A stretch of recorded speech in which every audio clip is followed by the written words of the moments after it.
agradecê-la, né? A proposta veio originalmente da professora Simone para trabalhar em parceria com o Cefet, né? De modo que a gente sempre faça esse laço entre o espaço da universidade, de formação de professores, formação continuada, e o espaço da educação básica, né? Então, é até muito interessante como vai se desembolar, né, esse trabalho entre uma bolsista, né, aluna do curso de letras da Federal Rural do Rio de Janeiro, e a Luísa, que é uma aluna do ensino médio do Cefet. Então, esperamos coisas muito boas para acontecer desse encontro. E os dois pilares, os dois conceitos básicos são a violência linguística e a perspectiva decolonial de ensino, sobretudo da língua inglesa, né? E aí, como mostra essa lista bibliográfica, né? Que é a base teórica de como nós vamos desenvolver o projeto, de que há todo um pensamento e um objetivo, né? Para que nós possamos fazer o ensino da língua inglesa não através de uma perspectiva colonizada, né, mas de apropriação da nossa própria cultura, para que nós não possamos falar, por exemplo, do outro, somente do outro, mas falar com o outro, né? Também vou fazer um breve comentário, né, para encerrar minha fala, porque estou preocupada aí com o horário, com relação aos exemplos, né, que a Luísa apresentou.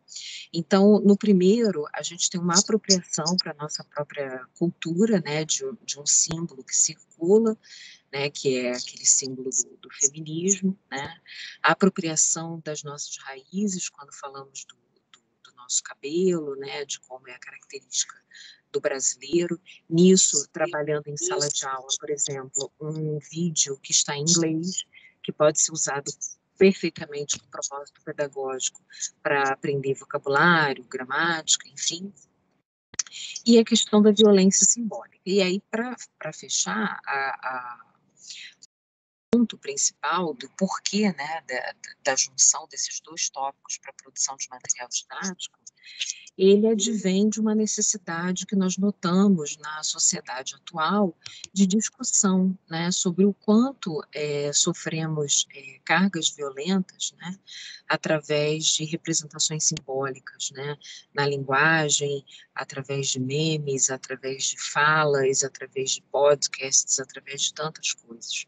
Então, enquanto profissionais da linguagem, achamos interessante que o aluno seja formado um cidadão crítico, um leitor crítico, consciente de sua própria cultura e consciente de que há práticas de violência através da linguagem, como ele pode identificar e como ele pode lidar com essa situação. Tá? Então, aí nesse slide estão alguns dos autores, né, destaco aí o Pierre Bourdieu, que a Luísa já leu, fico muito orgulhosa dessas leituras muito boas que a Luísa vem fazendo, e autores que trabalham com o conceito de decolonialidade, né, como Boaventura de Souza Santos, Paulo Freire e Bakhtin, e tantos outros que estão aí listados. É isso, obrigada. Luísa, você quer complementar com alguma coisa?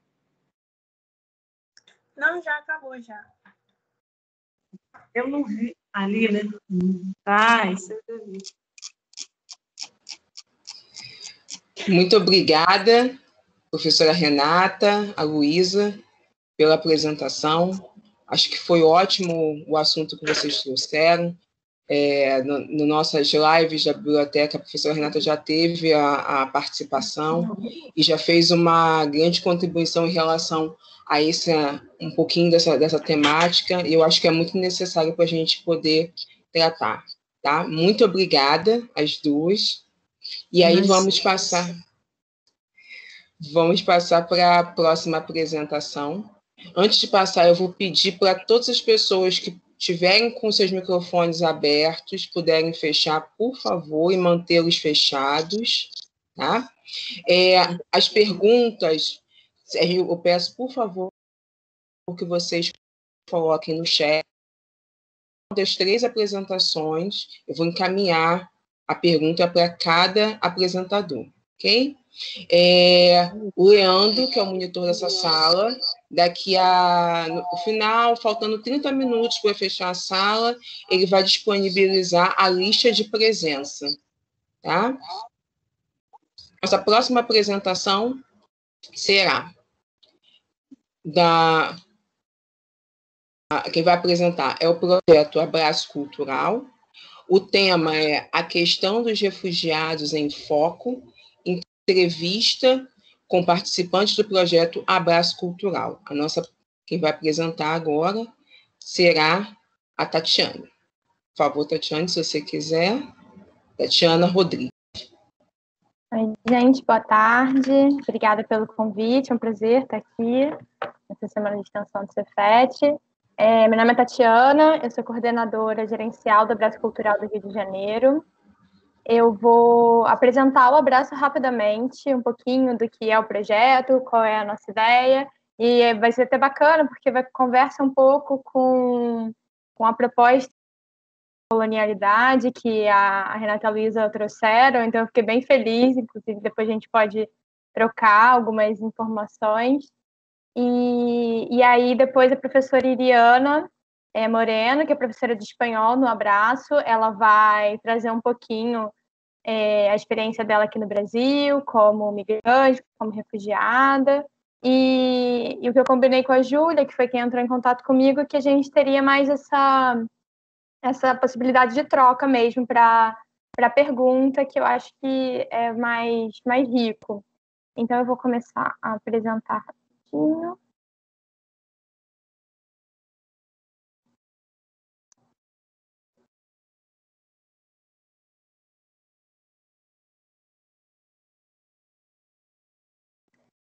Bom, o Abraço Cultural é um curso de idiomas em que os professores são refugiados.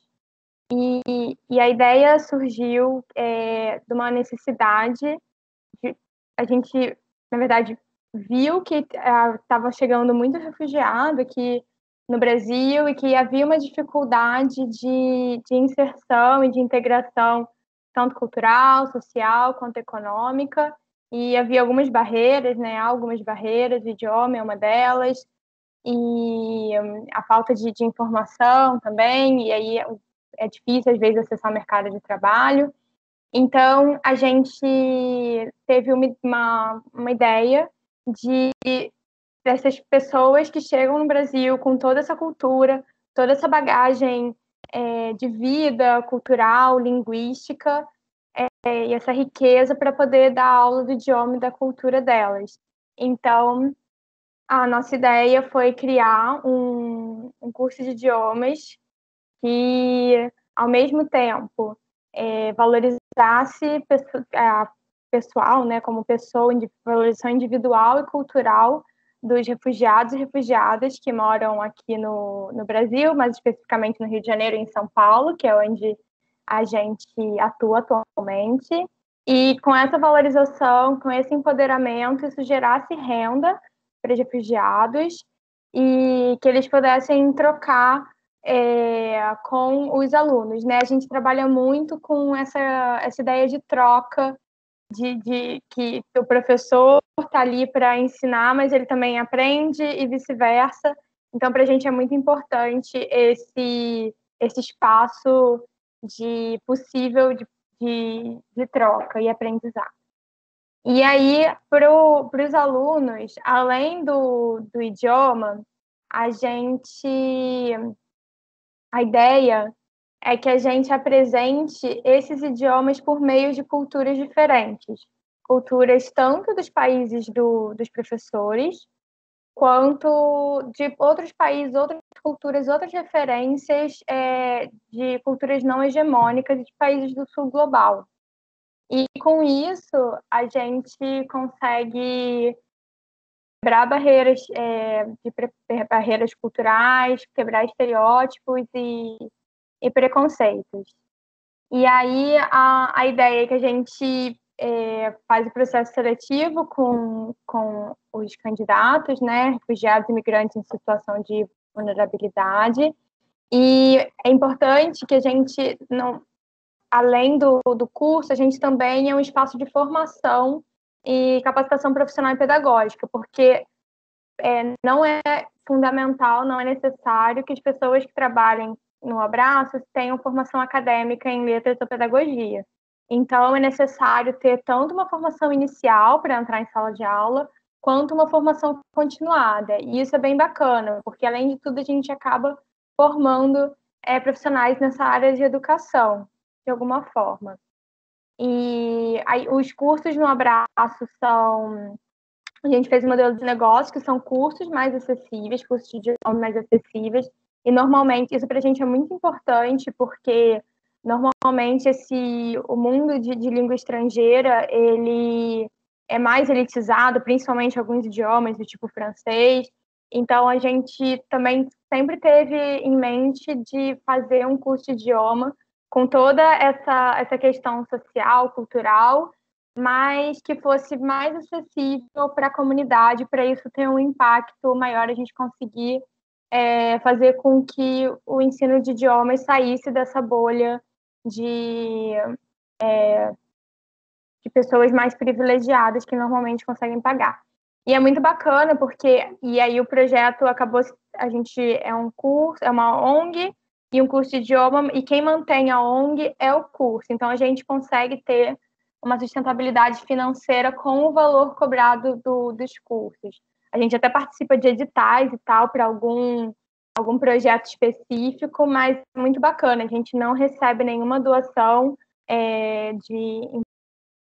do governo, e é legal ter conseguido desenhar esse modelo. Aí no Abraço Cultural a gente tem 4 idiomas, a gente ensina 4 idiomas, árabe, espanhol, francês e inglês. E atualmente no Rio de Janeiro a gente tem 16 professores e professoras, e em São Paulo são 18, então são 34 professores no total, e são 13 nacionalidades diferentes. Tem professor da Venezuela, do Congo, Haiti, Síria, Uganda, Benin, Marrocos, Paquistão, tem várias nacionalidades. É muito bacana poder criar esse lugar de diversidade, de encontro de cultura, e que os professores consigam compartilhar essa cultura com os alunos e entre eles, entre toda a equipe, todo mundo está aprendendo sempre. E aí, falando um pouquinho dos cursos, é uma questão muito bacana que a gente ensina o idioma através de culturas como eu disse, né, do sul global. E para isso a gente teve que criar um material didático próprio que tivesse essa pegada não eurocêntrica, porque é muito difícil, acho que existem no mercado, adaptar ou usar referências que não sejam europeias ou americanas, e com isso aumentar, né, o contato da população, da comunidade em geral, com outros aspectos culturais que a gente não está acostumados a ver, não são tão acessíveis. Assim, é muito difícil a gente ter, agora talvez um pouco mais fácil com Netflix, mas ter acesso a conteúdos, sejam eles quais forem, mas conteúdos culturais de países fora do eixo do norte global. E aí é muito bacana porque a gente consegue fazer com, por exemplo, um professor da República Democrática do Congo, ele vai conseguir dar uma aula de francês usando as referências do seu país, usando referências de outros países africanos, e isso é uma forma de valorizar ele como indivíduo.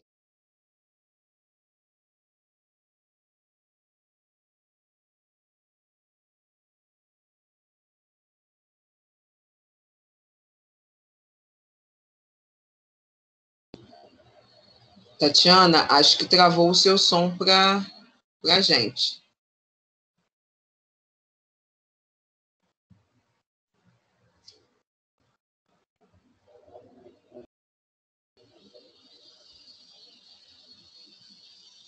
Tatiana, você me ouve?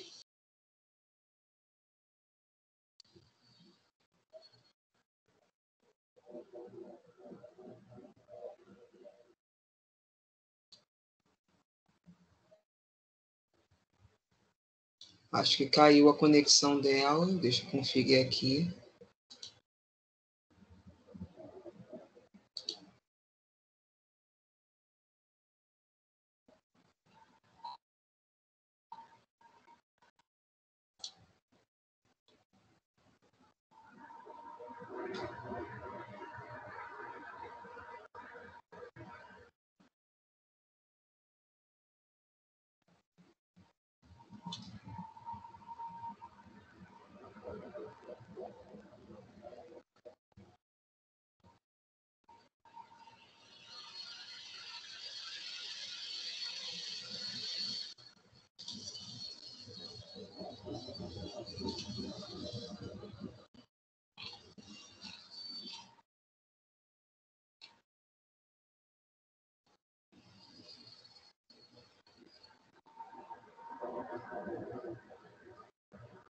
Tatiana, acho que caiu a conexão. Aqui a gente não consegue te escutar.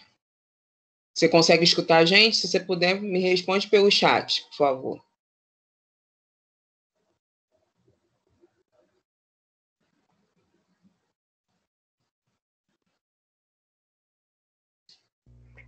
Acabei de falar com a Tatiana. Ela está tentando voltar, porque a internet dela caiu. Ah, tá ótimo, tá ótimo. Daqui a pouco ela vai voltar. Sim, então vamos aguardar um pouquinho. Então, deixa eu aproveitar, enquanto estou aguardando a Tatiana voltar, vou passar alguns informes. Primeiro, todas as perguntas que vocês tiverem para alguma das apresentações, por favor, coloquem aqui no chat, que a gente vai encaminhar no final das 3 apresentações. Tá? O Leandro, que é o monitor aqui dessa sala, que está colaborando com a gente, vai disponibilizar momentos finais da mesa e vai disponibilizar a lista de presença, tá? O link para poder acessar e colocar na lista de presença. Peço que todos vocês que estejam aqui, por favor, assinem nossa lista de presença. Enquanto a gente aguarda um pouquinho a conexão da Tatiana para voltar.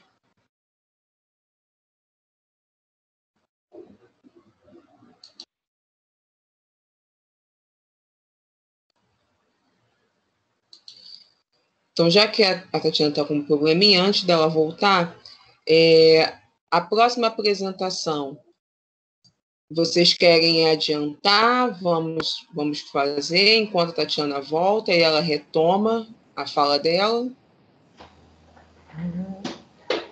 Ivanilma? Oi. Bom dia, eu sou Regina Pérez, sou a coordenadora dos meninos que organizaram essa atividade com a Tatiana e com a Iriana. Tudo bem? Tudo bom. Eu acho que, de repente, eu não sei, será que a Iriana não gostaria de entrar? Porque ela iria falar um pouquinho também. Então, de repente, a gente poderia, enquanto a Tatiana não vem, será que ela não gostaria de entrar? Sim. Acho que a Tatiana conseguiu voltar. Mas se a Irina quiser continuar a falar, enquanto a Tatiana retoma aqui o slide, podemos fazer isso sim, sem problemas. Tá, obrigada, Ivanilma. Nada, eu que agradeço. Tchau. Oi, eu voltei, eu posso concluir. Acho que é rápido, assim, e claro. A Iriana pode entrar. Sim. Enfim, eu não sei até onde vocês ouviram, mas eu estava falando das aulas culturais.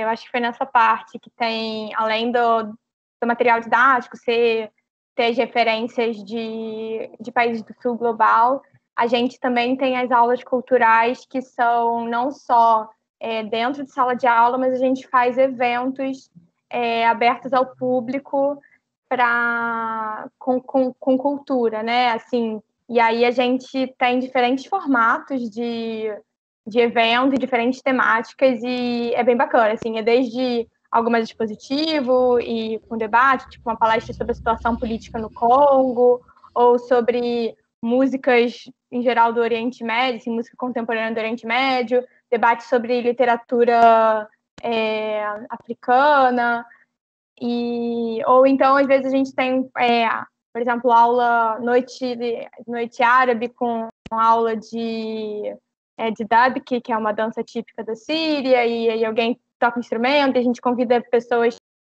em situação de refúgio para vender comida e artesanato. Então, é bacana, porque aí a comunidade, que também os nossos alunos que fazem, né, a aula, já tem esse contato com outras culturas, óbvio, que estão convidados, mas para a gente é importante fazer esse tipo de evento para a gente conseguir atingir outras pessoas da comunidade que não têm interesse ou não possam fazer o curso de idiomas naquele momento, e a gente conseguir atingir essas outras pessoas. Isso para a gente é muito bacana e aumentar ainda mais o nosso impacto, porque a gente acha que só conhecendo o outro, conhecendo a outra cultura e personificando, humanizando as pessoas, humanizando a causa, no caso, né, do refúgio, que a gente consegue realmente quebrar esses preconceitos, esses tanto julgamentos, tanta discriminação, né, pessoas assim falando, meu Deus, mas venezuelanos são isso, são aquilo, ou nos Estados Unidos mexicanos são isso e aquilo,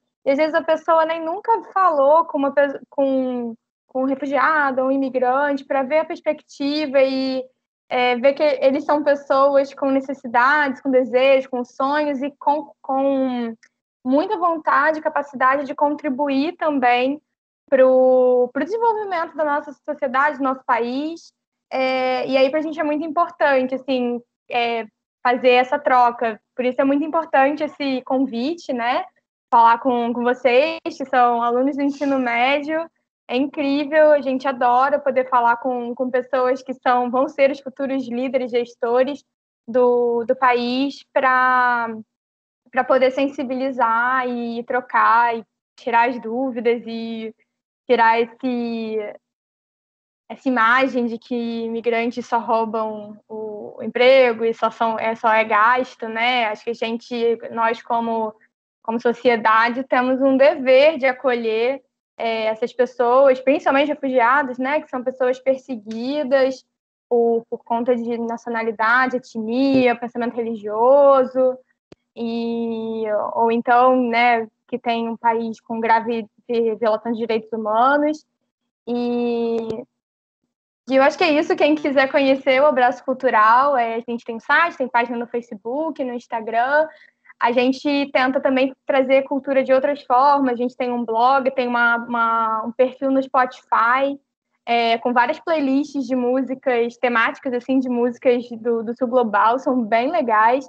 Então, eu posso enviar, se alguém tiver interesse, eu posso enviar aqui no chat, eu procuro envio. E se alguém quiser também fazer algum curso de idiomas, podem procurar, entrar no site. Eu acho que é isso que eu queria falar, assim, para introduzir o assunto. Vou passar a palavra para a Iriana e estou aberta para tirar dúvidas e trocar com vocês. Muito obrigada.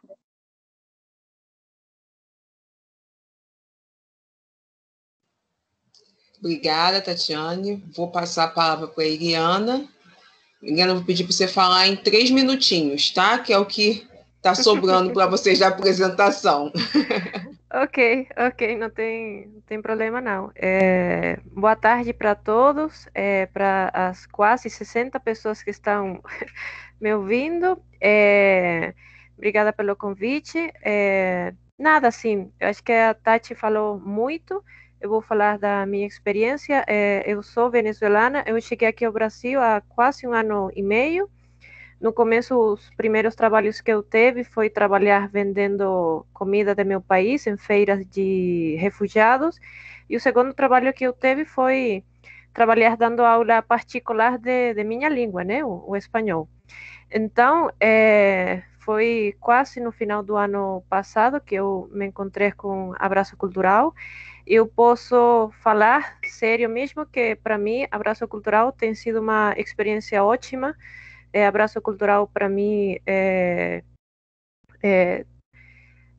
foi, tipo, realmente me sentir parte do Brasil, né? Eu me sinto agora parte do Brasil. Eu acho que sentir que eu posso compartilhar uma coisa muito minha, que é a língua, a minha cultura com os outros, ao mesmo tempo faz que eu nunca assim, eu sinto saudade do meu país a toda hora, mas poder compartilhar a minha cultura, a minha língua com os outros é uma coisa ótima. E realmente para mim, a minha experiência no abraço realmente tem sido um abraço cultural para mim e de mim para os outros. É uma experiência ótima, tipo, mostrar que a gente não tem só o espanhol cheio com a cultura da Espanha. Imagina quantos países já falam espanhol, e tipo, mostrar as outras culturas que envolvem a minha língua tem sido uma experiência maravilhosa. A troca com os estudantes é ótima demais. E é isso. Já são 3 minutos. Tem sido ótimo, realmente. Uma experiência boa demais. Muito obrigada, Irina. Obrigada também a Tatiana, professora Regina, que também estava aqui, que falou aqui com a gente. Que projeto maravilhoso esse de vocês. Parabéns. Parabéns. Eu acho que o Abraço Cultural, o projeto em todo, né, complementando também com a primeira palestra da professora Renata, da Luísa, é um intuito realmente da gente mostrar o quão importante é trabalharmos, né, processo de valorização da cultura do sul global, né? Tanto de refugiados quanto de outras culturas, né? Eu acho que a gente precisa começar com esse movimento, né, de letramento informacional e cultural. Muito obrigada, viu, pela fala de vocês. Agora vamos passar para... Obrigada.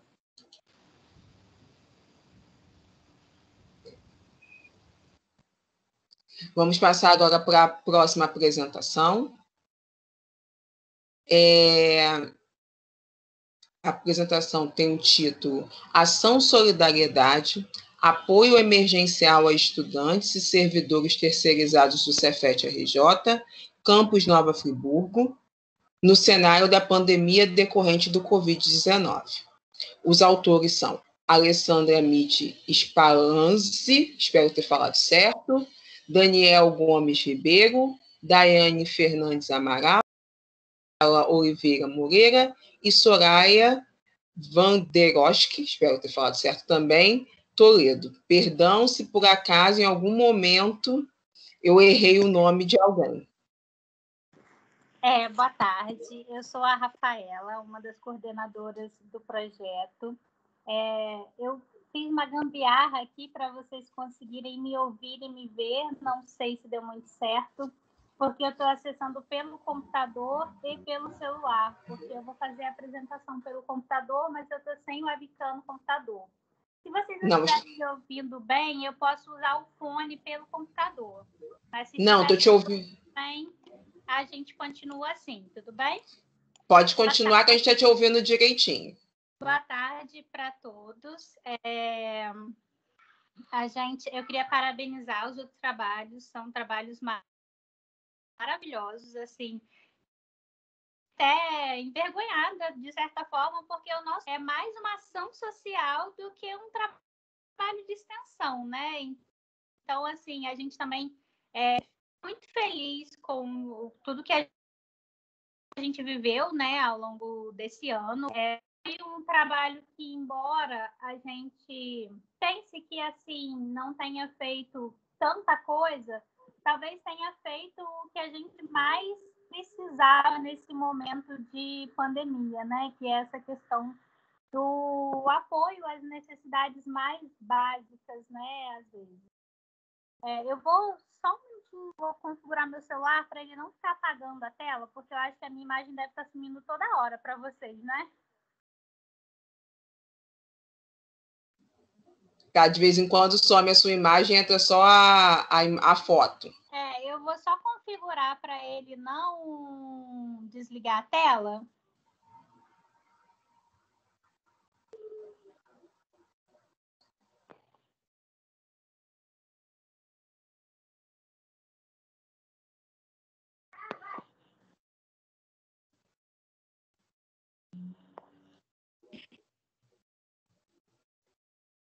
Bom, então eu vou compartilhar a minha tela com vocês pelo computador para poder fazer a apresentação.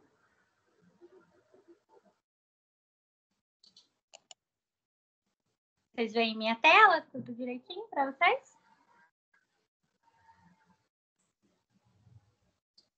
Ainda não consigo ver sua tela. Vamos aguardar um minutinho, pode ser conexão. Ah, do celular eu vejo a minha tela, mas pode ser porque eu estou usando a minha própria internet, então seja simultâneo para mim. Agora sim, aparece sim. Sim? Então, ok. Boa tarde a todos, eu sou a Rafaela Moreira, sou professora de Química do Cefet Nova Friburgo e eu vou apresentar o trabalho que eu e um grupo de colegas do campus Nova Friburgo desenvolvemos nesse ano de 2020. Então, o nosso projeto chama Ação Solidariedade, Apoio Emergencial a Estudantes e Servidores Terceirizados do Cefet RJ, campus Nova Friburgo, no cenário de pandemia decorrente da Covid-19. Então, é um trabalho que foi realizado por mim, pelo professor Daniel, a professora Daiane, a professora Soraya, o professor Jardel, que começou também com a gente agora há pouco tempo, e a professora Alessandra. Tivemos também a colaboração de outros professores ao longo desse tempo, e a professora Cristiane, que iniciou o projeto com a gente, mas não pôde continuar. Bom, e como que esse projeto surgiu, né? Então, a ideia veio da campanha da Cefet de arrecadação e distribuição de cestas básicas, e a gente resolveu acolher essa ideia aqui no nosso campus, essa campanha aqui no nosso campus, e surgiu por parte da instituição a necessidade de formalizar essa participação na campanha da Cefet junto à instituição de alguma forma. E que forma seria essa? A elaboração e proposição de um projeto de extensão. E, além disso, surgiu da nossa vontade de tentar fazer alguma coisa pelas pessoas que estavam precisando, né, nesse momento tão difícil que foi o ano de 2020, né? Então, foi uma junção de coisas e aí calhou de um grupo de colegas abraçar essa ideia e a gente propor esse projeto de extensão. Então, como eu disse, nós somos um grupo de professores de Friburgo, das formações mais diversas. Então, eu sou professora de Química, o professor Daniel e o professor Jardel são professores de Matemática, a professora Daiane é professora de Física e a professora Soraya é professora de Letras. Nós também tivemos a colaboração das professoras Alessandra e Cristiane durante algum tempo nesse projeto. E o nosso plano era, basicamente, arrecadar as cestas e distribuir com o apoio da Cefet, né? Na verdade, a gente apoiou a Cefet nessas campanhas e a gente recebia as cestas básicas para fazer a distribuição. Nesse meio tempo, a gente também começou a fazer uma arrecadação no campus, né? De verba para a gente atender necessidades que surgiam extra, né? Além das necessidades que eram apresentadas à AD pelos nossos alunos, atender necessidades dos nossos servidores terceirizados, depois que a AD parou de atender a essas pessoas. A gente também elaborou e divulgou material informativo sobre o Covid-19. A gente utilizou recursos tecnológicos para poder gerar apoio logístico, né, ao nosso projeto. E manter, de alguma forma, a proximidade com a nossa comunidade, saber das necessidades da nossa comunidade e dar, de uma certa forma, apoio a essas pessoas que estavam precisando de ajuda nesse momento, né? Bom, a nossa logística funcionava basicamente da seguinte forma. A gente tinha um formulário de cadastro que a ADC produzia e disponibilizava. Depois de um tempo, quando nós precisamos atender aos terceirizados de forma paralela, né, aqui no Campus Friburgo, a gente criou também um formulário nosso. E aí a gente recebia essas cestas da AD, as cestas que a gente comprava aqui nessa campanha paralela, a gente também recebia no campus do Cefet. Aí a gente recebia, higienizava essas cestas, ensacava essas cestas e etiquetava, como vocês estão vendo aí nas fotos. Durante todo esse processo, a gente seguia todos os protocolos indicados, né, pelos órgãos de saúde e município.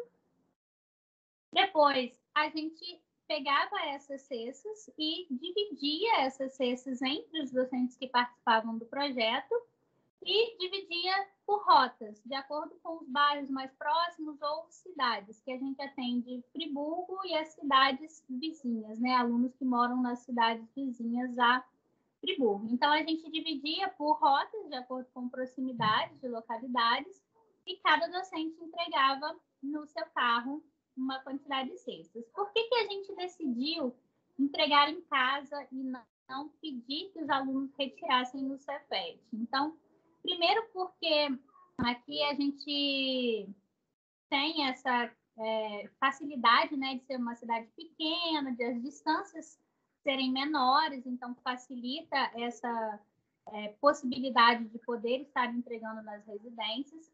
Diminui o problema do aluno menor que não pode ir retirar a cesta no campus, diminui também as chances de ocorrer do aluno não conseguir ou do terceirizado não conseguir e retirar essa cesta. Rafaela, só um minuto, não está... Desculpa, acho que a Ivani vai falar. Isso. Rafaela, a gente não está conseguindo ver a sua apresentação, a tela está paralisada para a gente, né, no primeiro slide. Para mim, ele foi. Agora está Não, continuo sem ver. Agora apareceu. Oi? Sim, o slide que você está vendo é o como o projeto surgiu. Agora eu tô no da entrega já, da logística. Eu fui passando para chegar onde eu estou falando. Para a gente estar aqui, como o projeto surgiu, foi o que está aqui aparecendo para a gente. Agora apareceu da logística. Foi. Agora está na foto que tem os carros? Isso mesmo. Então agora chegou no lugar certo. Eu tô então estamos agora no mesmo slide.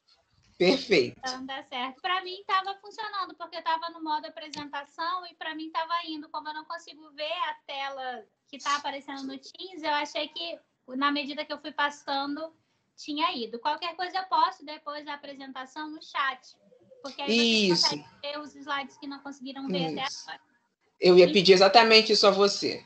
Tá, a gente optou por entregar nos domicílios por isso, porque a gente tinha, né, a disponibilidade dos docentes com os seus carros para poder fazer. A gente tem a facilidade pequeno, né, de ter professores que transitam entre as cidades próximas, que moram nessas cidades próximas e poderiam fazer essas entregas, e para diminuir a ocorrência da não retirada das cestas, porque às vezes a pessoa que mais precisa, ela não consegue estar se deslocando até o Cefet para poder retirar essa cesta de alguma forma. Então, por isso que a gente optou por estar fazendo essas entregas em domicílio.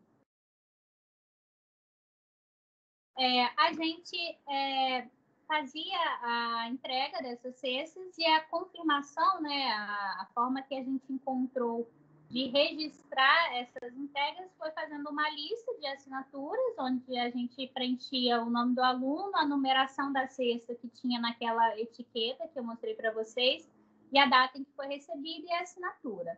E a gente também tira fotos das entregas, né, sem caracterizar a pessoa ou nada que identifique quem é que está recebendo essa cesta.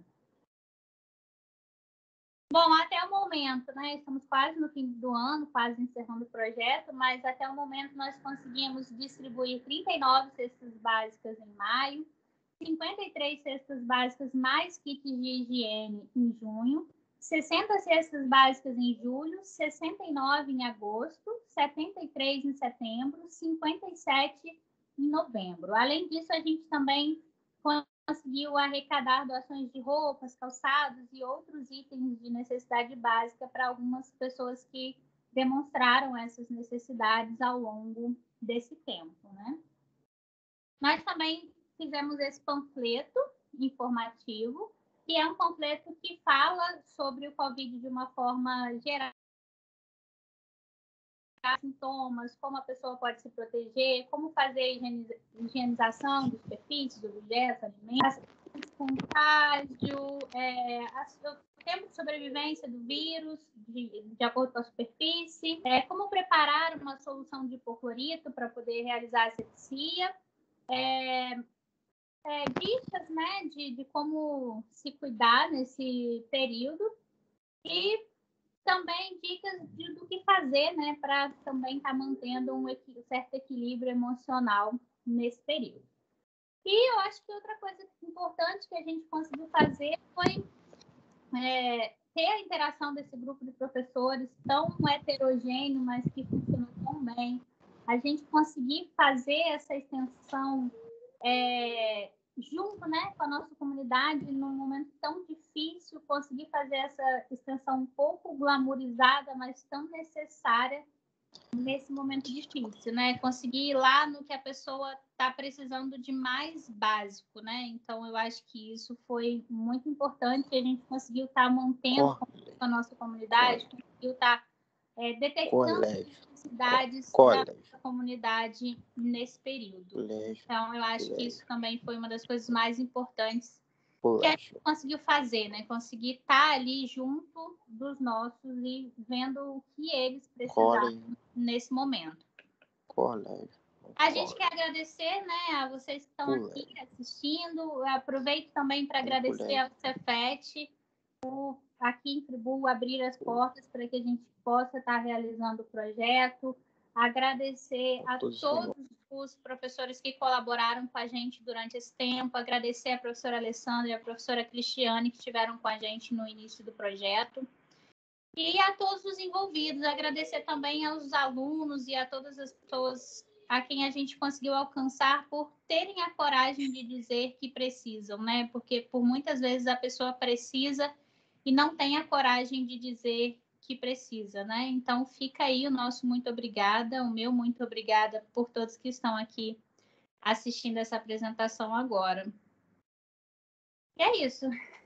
Estou aberta a perguntas e dúvidas. Eu vou mandar no chat a apresentação, porque como no início estava com esse problema, vocês podem não ter conseguido ver. Muito obrigada, Rafaela. Eu acho que você falou que o seu trabalho nem era tão grande, mas eu acho que é de extrema necessidade, né? Num momento como esse, eu acho que não só a apresentação hoje desse trabalho, mas o trabalho feito ao longo desse ano, né? Que foi um ano extremamente complicado em vários sentidos, né? Tanto por causa da pandemia, por causa também de um aumento considerável no número de pessoas que atingiram o nível de pobreza extrema, né? Eu acho que é de grande relevância a gente tratar também dessas questões aqui nessa mesa, né? Muito obrigada e obrigada também a todo o grupo que participou.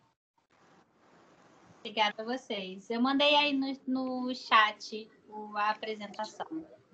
Tá ótimo.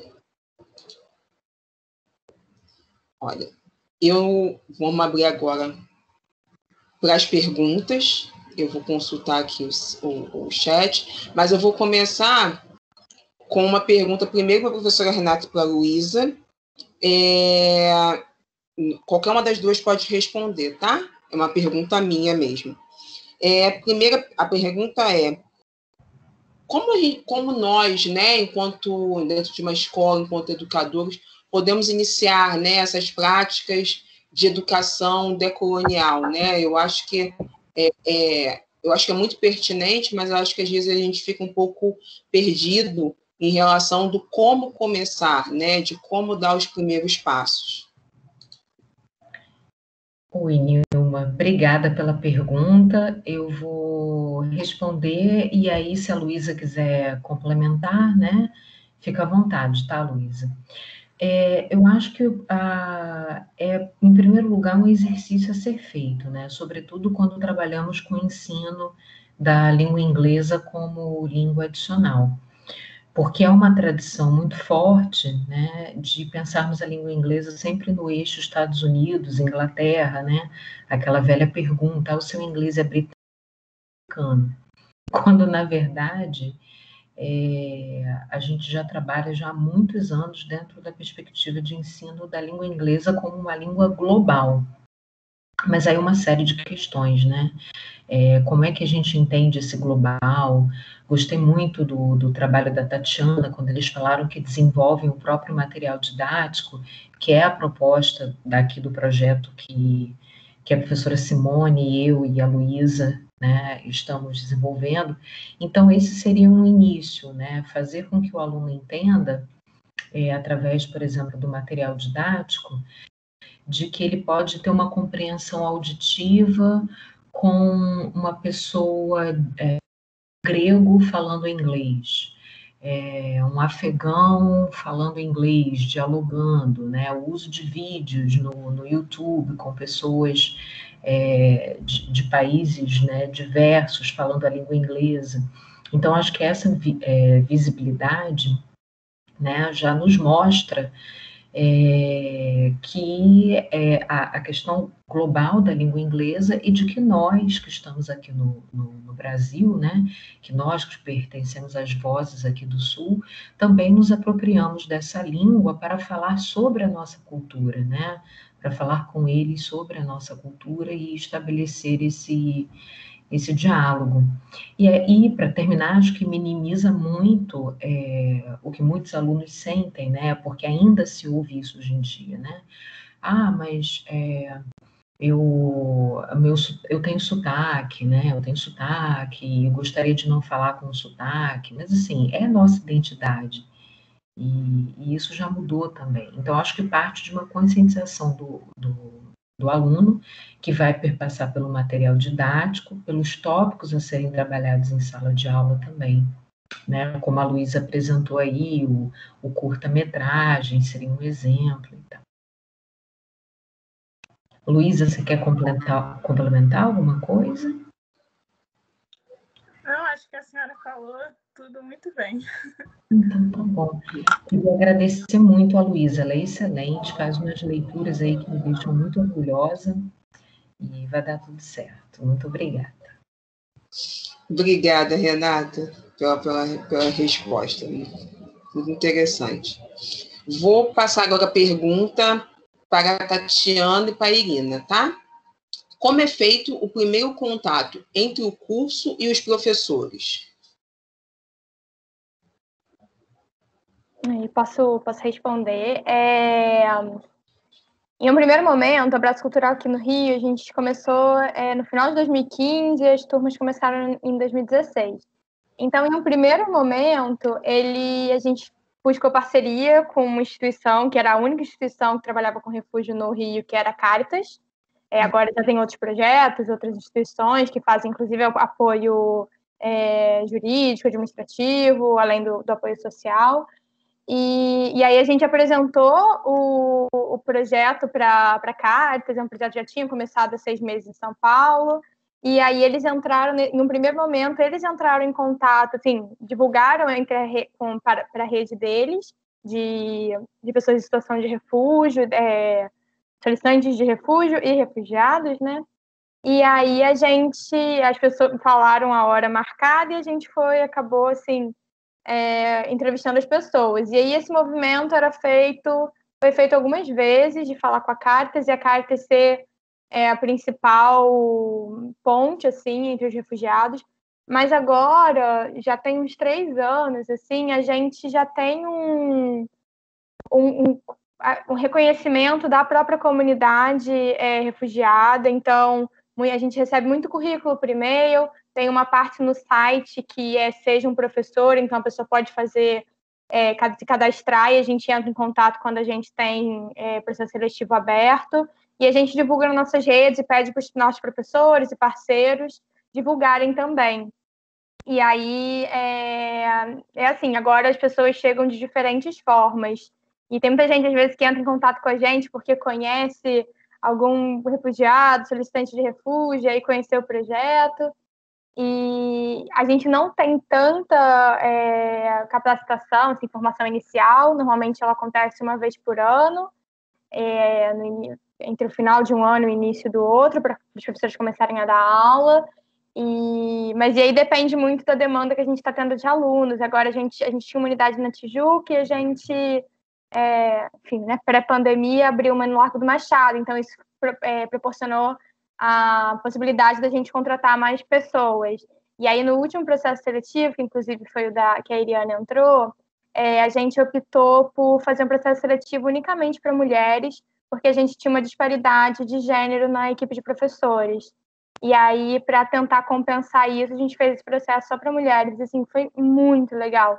E aí a gente viu como esse espaço, às vezes, só com mulheres, sem ter um homem ali meio interferindo ou deixando a pessoa um pouco menos à vontade, como a gente conseguiu trocar e conhecer melhor as candidatas, e a gente contratou 4 professoras, uma da Venezuela, uma de Uganda, uma do Benin, uma de Camarões. Foram uma professora de inglês, 2 de francês e a Iriana de espanhol.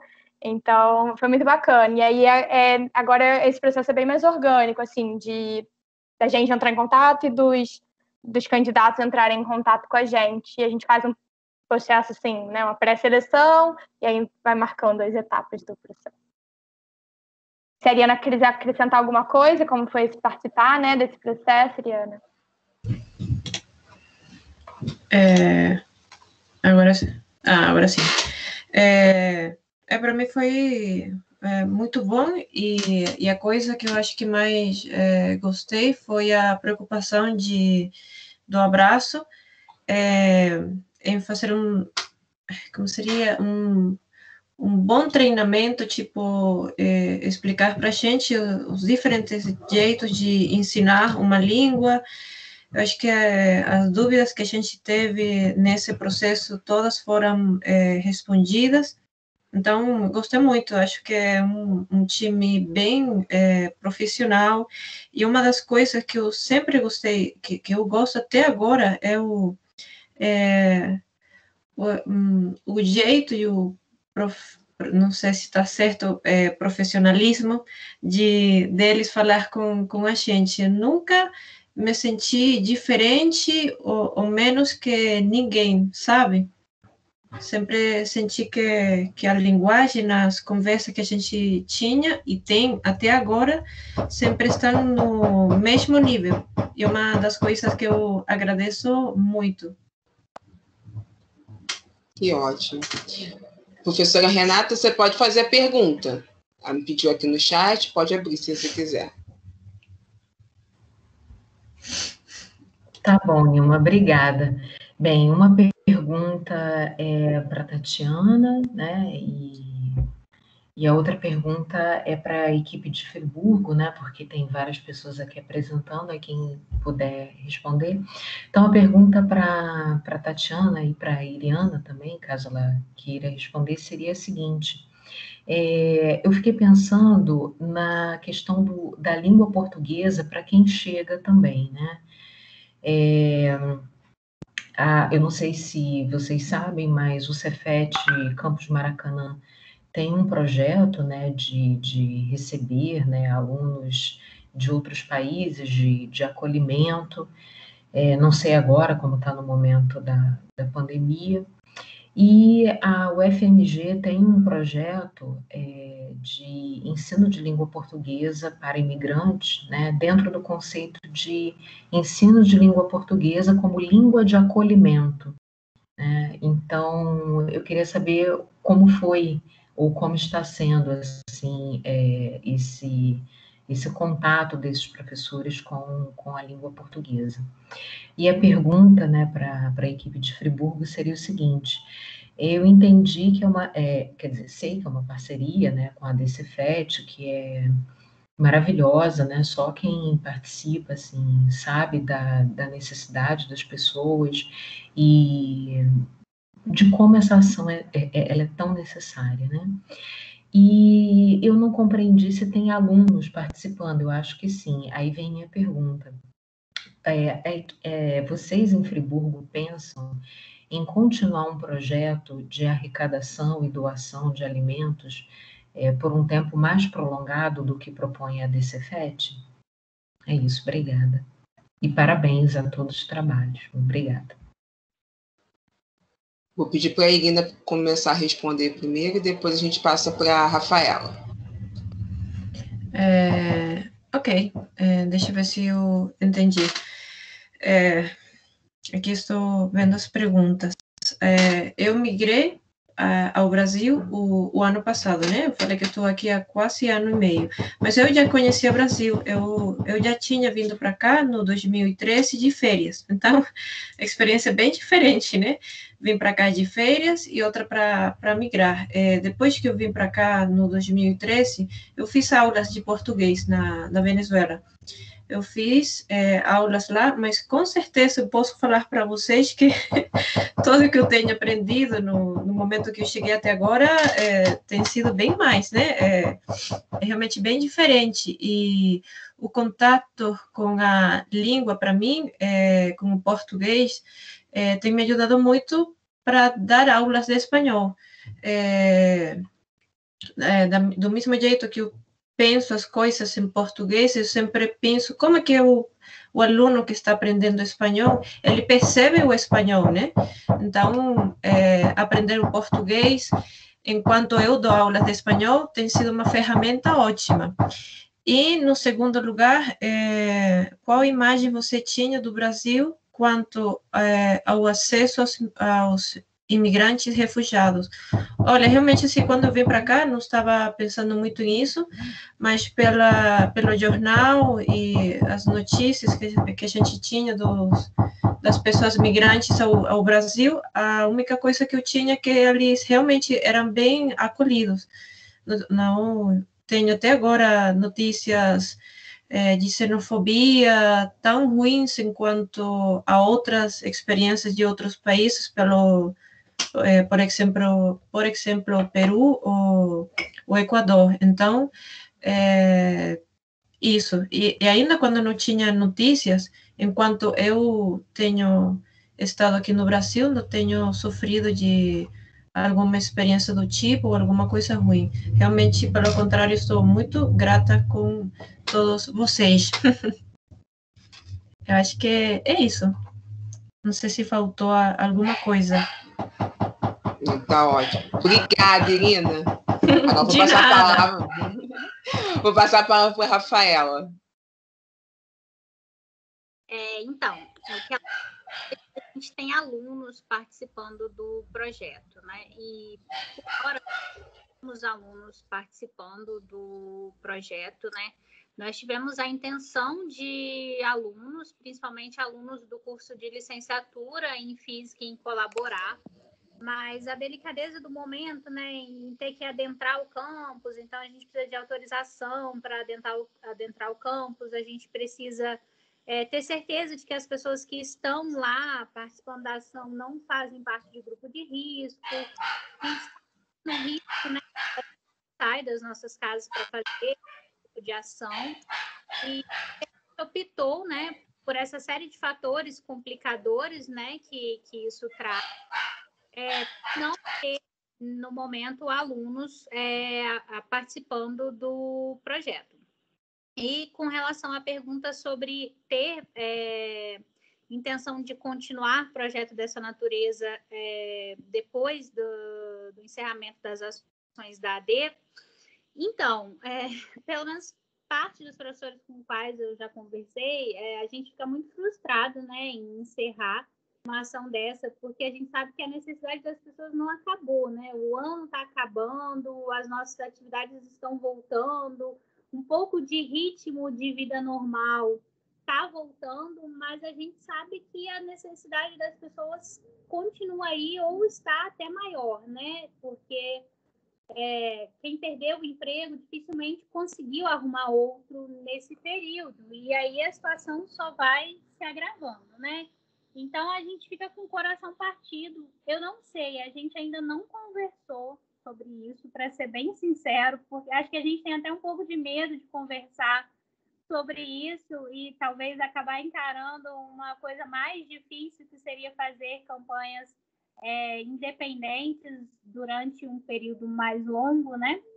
Mas, assim, eu diria que não é uma possibilidade 100% excluída, mas também não sei se a gente conseguiria continuar tocando essa ação no ano que vem, né? A gente tem apoiadores muito bacanas aqui, a gente tem um grupo de professores que mesmo não participando oficialmente do projeto, nos apoia muito.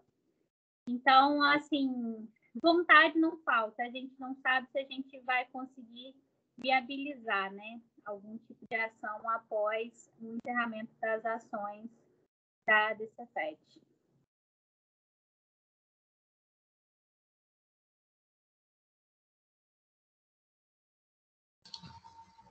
Consegue me ouvir? Obrigada, Rafaela, pela resposta. Queria aproveitar e fazer uma pergunta a você também, já aproveitando que você já está no embalo de responder. Não sei se é possível, né, vocês terem esse balanço, mas você acha que teve alguma diminuição, algum impacto na questão de trancamentos de matrícula em Friburgo por conta dessa ação da DCFET, ou vocês ainda não conseguiram diagnosticar e ver esse impacto? Não, a gente não fez nenhum tipo de correlação de estudo sobre isso. Tá ótimo. Obrigada. O que a gente acredita, assim, é que a gente conseguiu diminuir, talvez, a exposição dessas pessoas, né? Fazendo esse tipo de ação. Acho que esse foi, inclusive, o nosso principal foco, né? Diminuir a vulnerabilidade das pessoas para diminuir, consequentemente, a exposição dessas pessoas ao vírus. Porque quanto mais vulnerável, mais exposta, né, a pessoa se torna numa situação dessa. Então, acho que a gente focou tanto nisso que a gente não pensou nesses outros efeitos que realmente uma campanha dessa pode causar, né? Sim, com certeza. Mas acho também que é um processo para a gente ver talvez mais daqui para frente, né? Que a gente retomou há pouco tempo as aulas remotas, né? Então é um processo também de adaptação. Então acho que talvez o diagnóstico seria mais à frente, mas não acho que não deixa de ter algum certo impacto também nessa questão, né? Tanto da questão da vulnerabilidade, que você falou que realmente é extremamente necessária e importante nesse momento, mas também daqui para frente, né, na continuidade também desses estudantes na instituição. Também é uma coisa a gente talvez pensar no futuro, né, e diagnosticar isso também. Com certeza. Muito obrigada, Rafaela. Deixa eu consultar aqui para ver se tem mais alguma pergunta. Eu tenho uma pergunta para a Tatiana ou para a Irina. Vocês têm o perfil, normalmente, né, de alunos que, para fazer o curso, vocês percebem que tem uma faixa etária aceita melhor ou não? Ou vocês não veem diferença em relação a isso?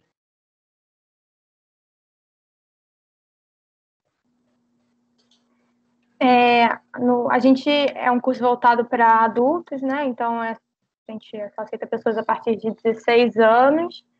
E a faixa etária, assim, a maior parte das pessoas tem entre 25 e 35 anos, mas a gente tem alunos, assim, entre os 16 e tem muita gente, muitas idades. E tem turmas, assim, que às vezes o perfil da turma, o horário, assim, sei lá, sexta de manhã, tem pessoas, às vezes, mais velhas, porque tem um horário mais flexível, mas normalmente as pessoas se integram bem. Inclusive, às vezes aparecem pessoas mais idosas, assim, que falam, eu quero estudar com jovem para poder aprender as coisas novas e tal. E a gente já teve um aluno que ele fazia francês, era avô de uma outra aluna, que ele tinha 90 anos, então é bem variado mesmo. Aí, tipo, 90 e tendo aula com gente de 18, 20, 25, 40, é um público bastante variado. A gente, no início, tinha um perfil mais de pessoas, assim, mais engajadas com projetos sociais e assim, alunos de RI, alguma coisa que estavam mais sabendo mais sobre refúgio, sobre o abraço em si, mas agora é bem variado, assim, e é bacana, porque em árabe tem gente que aprende árabe porque é de RI, mas tem gente que é porque a avó era libanesa e aí nunca aprendeu, gente curiosa. Inglês, tem muita gente que vem para o abraço porque já tentou 1 milhão de cursos e não consegue aprender inglês. e aí recebeu a indicação de alguém, então agora a gente já, né, as pessoas já estão indicando, então já tem um público bem mais amplo. Eu não sei se a Irina quer falar alguma coisa também da experiência com os alunos, né, dela, da turma dela, e depois eu acho que eu queria complementar a pergunta que a Renata fez sobre o português. Na minha experiência com os alunos tem sido muito boa e realmente assim os alunos que eu já dei aula para eles, a idade deles é bem variada. Tem pessoas que são mais novas que eu, né? Eu tenho 30 anos e tenho alunos que têm a idade de minha mãe e tem alunos que estão quase na idade de meus avós. E tem sido muito lindo, assim, compartilhar a língua e ver que não tem uma diferença no sentido, tipo, quem é mais novo, ele aprende mais rápido. Não, eu acho muito legal isso, ver que tem pessoas que realmente sentem interesse pela língua e estudam muito e eles conseguem e é isso, eu acho muito interessante isso. Às vezes a gente, posso falar de mim, a gente tem preconceito com uma pessoa que é mais idosa, tipo, para que ela vai, nessa idade, vai aprender uma língua nova? E realmente eles gostam muito e acabam aprendendo e falam e tem outro contato com a língua e com fazer parte da América Latina também. Tenho visto muito isso também. Que ótimo. Obrigada, Irina. Tatiana, você falou que você queria complementar a pergunta anterior? Fica à vontade. Que a Renata perguntou como era feita a formação e o ensino de português, como eram esses refugiados, né, contato com português. Numa primeira capacitação, a gente tentou fazer, foi lá em 2016, adaptando para a língua, assim, para várias línguas. Era muito louco, eram umas traduções simultâneas, assim, e a gente viu que o ideal seria que elas fossem em português, então as pessoas que participam do processo de formação inicial e que são contratadas têm que ter pelo menos um entendimento, a produção não precisa ser assim, ainda avançada, nem tem que ser assim, um início intermediário, mas a compreensão tem que ser intermediária, porque as capacitações, os textos são, tanto, né, oralmente quanto o material utilizado é em português, e a integração só se completa, a gente foi vendo, né, que ficar falando só a língua estrangeira era pior, assim, era mais difícil para integrar. E a gente viu como pessoas que... A gente teve alguns professores já que chegaram com um nível bem intermediário, assim, de português, e tudo, a gente tentando falar em português e as formações em português, como o português deles melhorava muito rápido, assim. Então, claro que quando tem necessidade, né, de explicar certinho, a gente tenta falar em língua estrangeira, né, tirando o árabe que ninguém fala.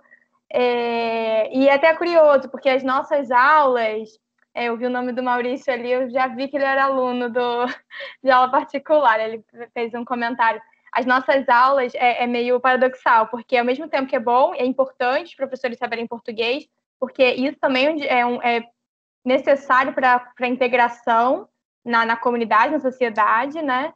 Para conseguir outros empregos, para estudar, enfim.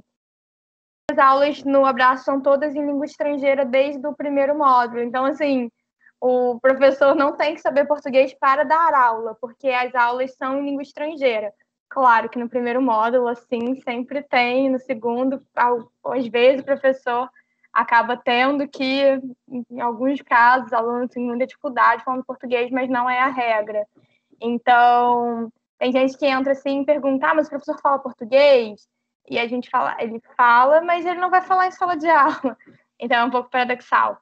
E no Abraço Cultural, a gente não tem ainda curso de português, é um projeto antigo, mas a gente nunca conseguiu tirar do papel, né? A gente ainda tem que estabelecer coisas para o nosso curso de idiomas para conseguir acolher essas outras pessoas que não seriam nem os professores do Abraço, mas o resto da comunidade de solicitantes de refúgio.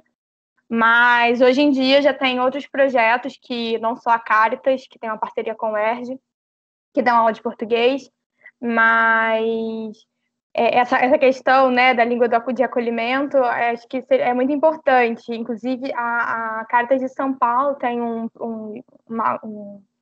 livro, material didático que eles usam para aula de português, é muito bacana, porque é voltado para pessoas em situação de refúgio. Então, um modelo com documentos, com expressões, com situações que essas pessoas vão presenciar. E isso é muito importante, né? Porque você já chega num país e você não sabe diferente, sozinho, sem saber a cultura, a língua. Então, ter um ensino de português que seja mais focado para aquilo que o migrante precise, né? É bacana também. Era isso. Obrigada.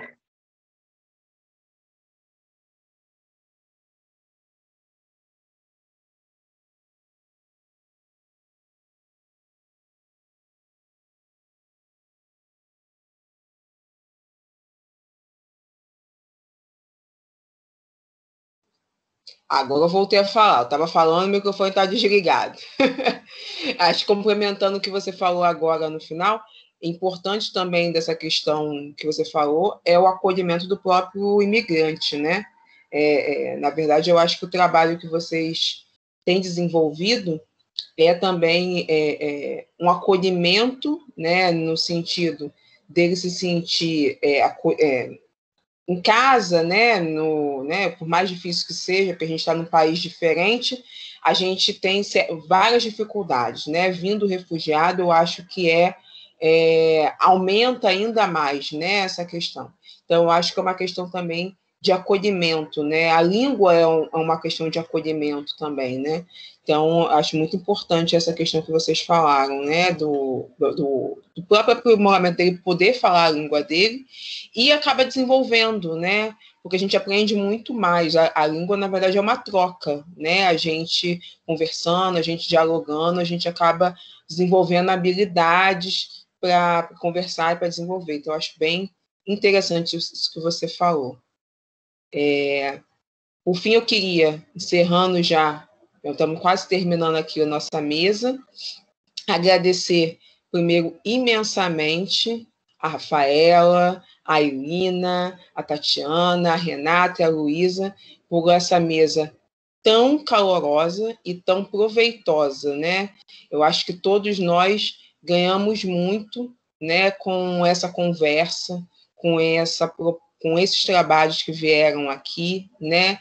Eu acho que todos nós enriquecemos enquanto instituição e enquanto pessoas, né? Eu acho que isso é muito importante. Muito obrigada a todos que participaram, que estavam aqui presentes. Percebi que também tinham alunos do Abraço que também estavam aqui. Que bom! Se sintam acolhidos pelo Cefet, se sintam acolhidos pela nossa instituição. Agradecer a todos que participaram. Não esqueçam de preencher a lista de presença também, viu? Muito obrigada e estamos encerrando a nossa mesa. Boa tarde a todos. Obrigada a vocês. Boa tarde. Obrigada pelo convite, obrigada pelas perguntas, pela troca. Boa tarde.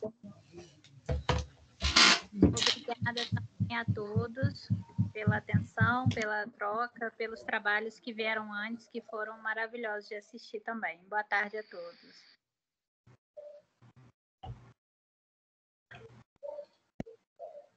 Obrigada a todos também. Muito obrigada mesmo. Foi super enriquecedor. Saúde para todos. Até.